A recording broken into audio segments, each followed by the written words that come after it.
تو فریضہ زکوٰۃ اسلام کا وہ فریضہ ہے جس کے جہاں اللہ کی رضا ہے اور آخرت میں اجر و ثواب ہے، اس کے مبارک ثمرات دنیا میں بھی ہیں، اس کے اثرات اس دنیا کے اندر بھی پڑتے ہیں۔ اگر اس میں کوتاہی کرے گا تو اس کا نتیجہ پھر اس کا اثر بھی پڑے گا۔ زکوٰۃ عبادت ہے، یہ کوئی ٹیکس نہیں ہے، یہ کوئی ٹیکس نہیں ہے۔ پیارے نبی صلی اللہ علیہ وسلم فرمایا کرتے تھے ایک وقت آئے گا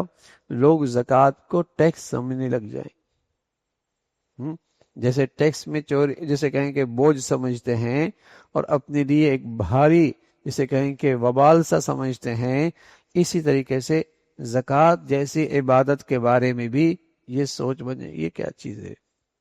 یہ کیسی ہے۔ ہاں، وہ جو عبادت خوشی خوشی ہوتی ہے اور وہ عبادت میں جو ایک ذوق اور شوق ہوتا ہے، ہاں، وہ نہیں ہوگا۔ عمرہ خوشی خوشی کر لے گا،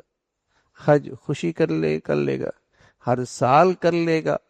خوشی خوشی حج کر لے گا، بار بار کرے گا، ہاں، خوشی کا اظہار بھی ہوگی، اندر سے بھی چاہت ہوگی، لیکن زکوٰۃ کی جب بات آئے گی اس میں دل تنگ ہو رہا ہوگا، اس میں طبیعت بوجھل ہو رہی ہوگی۔ تو عبادت تو خوشی خوشی ہوتی ہے اور برازائے رغبت ہوتی ہے، اور جس قدر اس کے اندر خوشی اور اللہ کی رضا کی جذبہ ہوگا اتنے اس کے ثمرات بھی زیادہ ہوں، اتنے اس کے ثمرات بھی زیادہ ہوں گے۔ تو زکوٰۃ کوئی ٹیکس نہیں ہے بلکہ یہ اعلیٰ ترین عبادت ہے۔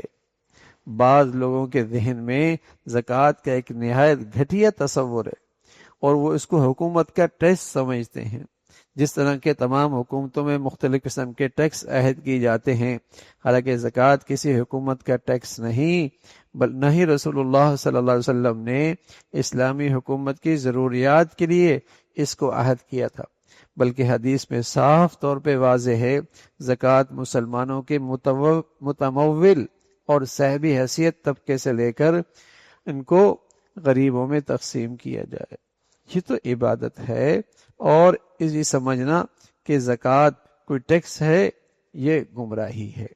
یہ گمراہی ہے اور یہ عبادت ہے، اور عبادت اسی وقت بڑی قبولیت حاصل کرتی ہے جب وہ اخلاص کے ساتھ ہو، اللہ کی رضا کے لیے ہو، اور خوشی خوشی ہو، اور دل کی جسے کہیں کہ بشاشت کے ساتھ ہو، اتنی اس عبادت کے ثمرات زیادہ ہوتے ہیں۔ اللہ تعالیٰ عمل کے توفیق نصیب فرمائے۔